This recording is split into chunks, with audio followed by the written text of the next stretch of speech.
നിലവിൽ ബി.ജെ.പിയുടെ 60% സംസ്ഥാന പ്രസിഡന്റുമാരുടെയും കാലാവധി അവസാനിച്ചിരിക്കുകയാണ്. ദേശീയ പ്രസിഡന്റ് ജെ.പി. നദ്ദയ്ക്ക് പകരം അടുത്ത വർഷം 2025 ഫെബ്രുവരിയോടെ ബി.ജെ.പിയുടെ പുതിയ അധ്യക്ഷൻ ചുമതല ഏൽക്കുകയും ചെയ്യും. ജെ.പി. നദ്ദയുടെ പിൻഗാമിയായും പാർട്ടിയുടെ പുതിയ ദേശീയ പ്രസിഡന്റിനെ തിരഞ്ഞെടുക്കുന്നതിന് മുന്നോടിയായും ജനുവരി പകുതിയോടെ ഇന്ത്യയിലെ പകുതിയിലധികം സംസ്ഥാനങ്ങളിൽ പോളിംഗ് പ്രക്രിയ പൂർത്തിയാക്കുമെന്നാണ് പാർട്ടി വൃത്തങ്ങൾ ഇപ്പോൾ അറിയിച്ചിട്ടുള്ളത്. ബി.ജെ.പിയുടെ 60% സംസ്ഥാന യൂണിറ്റ് പ്രസിഡന്റുമാരുടെയും കാലാവധി അവസാനിച്ചുവെന്നും അടുത്ത മാസം പകുതിയോടെ അവരുടെ പകരക്കാർ നിലവിൽ വരുമെന്നും ബി.ജെ.പിയുടെ സംഘടനാ തിരഞ്ഞെടുപ്പ് ഇൻചാർജുമാർ അറിയിക്കുകയാണ്. ദേശീയ അധ്യക്ഷനെ തിരഞ്ഞെടുക്കുന്നതിനുള്ള നടപടിക്രമങ്ങൾ ആരംഭിക്കുന്നതിന് മുമ്പ് അതിൻ്റെ പകുതി സംസ്ഥാന ഘടകങ്ങളിലെങ്കിലും സംഘടനാ തിരഞ്ഞെടുപ്പുകൾ പൂർത്തിയാക്കണമെന്നാണ് ബി.ജെ.പിയുടെ ഭരണഘടന അനുശാസിക്കുന്നത്. പുതിയ ബി.ജെ.പിയുടെ അധ്യക്ഷൻ നിലവിൽ കേന്ദ്രമന്ത്രിയായി സേവനമനുഷ്ഠിക്കുന്ന ആരെങ്കിലും ആയിരിക്കുമോ എന്ന ആ ചോദ്യവും ഇവിടെ ഉയരുകയാണ്. കാരണം ആകസ്മികമായി കേന്ദ്ര ആരോഗ്യമന്ത്രി കൂടിയായ നദ്ദ 2020 ഫെബ്രുവരിയിൽ പാർട്ടിയുടെ ദേശീയ അധ്യക്ഷനായി ചുമതല ഏൽക്കുകയായിരുന്നു. ഒരു പ്രസിഡന്റിൻ്റെ കാലാവധി 3 വർഷമാണെങ്കിലും 2024 ലോക്സഭാ തിരഞ്ഞെടുപ്പ് കണക്കിലെടുത്ത് പ്രധാനമന്ത്രി നരേന്ദ്രമോദിയുടെ നേതൃത്വത്തിൽ ബി.ജെ.പിയുടെ നേതൃത്വത്തിലുള്ള ദേശീയ ജനാധിപത്യ സഖ്യം നേരിട്ട് അധികാരത്തിൽ തിരിച്ചെത്തിയ ആ സാഹചര്യത്തിലാണ് അദ്ദേഹത്തിന് കാലാവധി നീട്ടി നൽകിയത്. ഇതേ പാത പിന്തുടർന്ന് വിവിധ സംസ്ഥാനങ്ങളിലും പ്രസിഡന്റുമാരുടെ കാലാവധി ഇങ്ങനെ കൂടുതൽ നീട്ടി നൽകുകയുണ്ടായി. ഇവിടെ കേരളത്തിലാകട്ടെ ബി.ജെ.പിയുടെ പ്രാഥമിക മെമ്പർഷിപ്പ് വിതരണം ഓൺലൈനിലൂടെ നടത്തി പൂർത്തീകരിക്കുവാൻ നേരത്തെ നിശ്ചയിച്ച ദിവസം കഴിഞ്ഞും ഉപതെരഞ്ഞെടുപ്പുകളുടെ തിരക്കിനൊടുവിൽ വീണ്ടും അങ്ങനെ സമയം നീട്ടി നൽകുകയായിരുന്നു. ഇപ്പോൾ ഓരോ ബൂത്തിലും 50 പേരെ വെച്ച് ചേർക്കുന്ന പ്രവൃത്തി പൂർത്തീകരിച്ച് ബി.ജെ.പിയുടെ പ്രധാന പ്രവർത്തകരെ ലക്ഷ്യമാക്കിയുള്ള ആ സജീവാംഗത്വ വിതരണവും നടന്നു കഴിഞ്ഞിരിക്കുന്നു.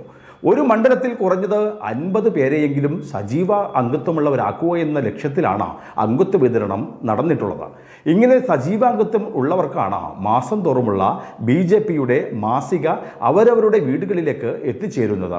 നേരത്തെ കേരളത്തിൽ ബി.ജെ.പിയുടെ സംസ്ഥാന കമ്മിറ്റിയുടെ കീഴിൽ 14 ജില്ലാ കമ്മിറ്റികളും 140 നിയോജക മണ്ഡലം കമ്മിറ്റികളുമാണ് പ്രവർത്തിച്ചിരുന്നത്. എന്നാൽ കൂടുതൽ പേർക്ക് പാർട്ടിയിൽ പ്രാതിനിധ്യം കൊടുക്കുക എന്ന ഉദ്ദേശത്താലും ബി.ജെ.പി ദേശീയ നേതൃത്വത്തിൻ്റെ നിർദ്ദേശത്താലും കഴിഞ്ഞ 3 വർഷമായി നിയോജക മണ്ഡലങ്ങൾ വിഭജിച്ചുകൊണ്ട് ഈ 2 മണ്ഡലം കമ്മിറ്റികളായി പ്രവർത്തിക്കുകയാണ്. അതിൻ്റെ ഭാഗമായി 280 മണ്ഡലം കമ്മിറ്റികളാണ് ബി.ജെ.പിക്ക് ഇപ്പോൾ കേരളത്തിൽ ഉള്ളത്. മാത്രമല്ല ഓരോ മണ്ഡലം പ്രസിഡന്റുമാരുടെയും പ്രായത്തിൻ്റെ പരിധി അത് 45 വയസ്സിനുമേൽ ആകാൻ പാടില്ല എന്ന തീരുമാനവും ഇപ്പോൾ നടപ്പിലാക്കിയിരിക്കുന്നു. ബി.ജെ.പി നേതൃത്വത്തിൻ്റെ ഈ തീരുമാനം വിജയകരമാണെന്ന് അവകാശപ്പെടുമ്പോൾ തന്നെ കഴിഞ്ഞ 3 വർഷമായി പല മണ്ഡലം പ്രസിഡന്റുമാരും പക്വതയില്ലാത്തവരും കഴിവില്ലാത്തവരുമാണെന്ന ആക്ഷേപവും ഇപ്പോൾ നിലനിൽക്കുന്നുണ്ട്. എന്നാൽ ഇപ്പോഴത്തെ സംഘടനാ തിരഞ്ഞെടുപ്പ് പൂർത്തിയാകുമ്പോഴേക്കും കേരളത്തിലെ 14 ജില്ലകളും വിഭജിച്ച് ബി.ജെ.പിക്ക് കൂടുതൽ ജില്ലാ കമ്മിറ്റികൾ രൂപീകരിക്കുവാനാണ് ഇപ്പോഴത്തെ സംഘടനാ തീരുമാനം. അതിനായി മേൽ കമ്മിറ്റിയിൽ നിന്നും കീഴ്ക്കമ്മിറ്റിയിലേക്ക് അതിൻ്റെ നിർദ്ദേശം വന്നു കഴിഞ്ഞു.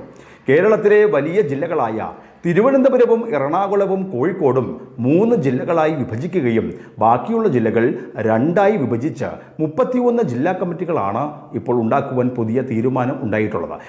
ഏതായാലും കഴിഞ്ഞ പാർലമെൻറ്റ് തിരഞ്ഞെടുപ്പിൽ അധികാരത്തിൽ നിന്നും പുറത്തു പോയില്ല എങ്കിലും അല്പം ക്ഷീണിതരായ ബി.ജെ.പി അതിനുശേഷം ഇന്ത്യയിൽ നടന്ന എല്ലാ നിയമസഭാ തിരഞ്ഞെടുപ്പിലും വൻ വിജയം നേടിയത് ബി.ജെ.പിയെ സംബന്ധിച്ച് ഒരു വലിയ ആത്മവിശ്വാസം പകർന്നിരിക്കുകയാണ്. അപ്പുറത്തുള്ള ഇന്ത്യ സഖ്യ മുന്നണിയുടെ ആ നേതൃത്വ മാറ്റത്തെ സംബന്ധിച്ച ആ വലിയ തർക്കങ്ങൾ ഇപ്പോൾ മുറുകുന്നതും ബി.ജെ.പിക്ക് കൂടുതൽ കരുത്ത് പകരുകയാണ്. അതിൻ്റെ വെളിച്ചത്തിൽ ഇവിടെ കേരളത്തിൽ ക്രൈസ്തവ വിഭാഗങ്ങളുടെയും പിന്നോക്ക ദളിത് വിഭാഗങ്ങളുടെയും അടക്കം പിന്തുണ ഉറപ്പിച്ചുകൊണ്ട് വരുന്ന തദ്ദേശീയ തിരഞ്ഞെടുപ്പിലും തുടർന്ന് നടക്കുന്ന നിയമസഭാ തിരഞ്ഞെടുപ്പിലും വലിയ മുന്നേറ്റം നടത്തുവാനാണ് ബി.ജെ.പിയുടെ ഇപ്പോഴത്തെ തീരുമാനം. അതിനായി ഇക്കൂട്ടരെ ബി.ജെ.പിയുടെ പ്രധാന ചുമതലകളിൽ പ്രതിഷ്ഠിക്കുക എന്ന തീരുമാനവും പ്രാവർത്തികമാകുമ്പോൾ എല്ലാ വിഭാഗം ജനങ്ങളെയും വിശ്വാസത്തിലെടുത്ത് ബി.ജെ.പിയുടെ താഴേക്കിടയിലുള്ള പ്രവർത്തനം എങ്ങനെ കാര്യക്ഷമമാകുമെന്നാണ് ഇനി നോക്കിക്കാണേണ്ടത്.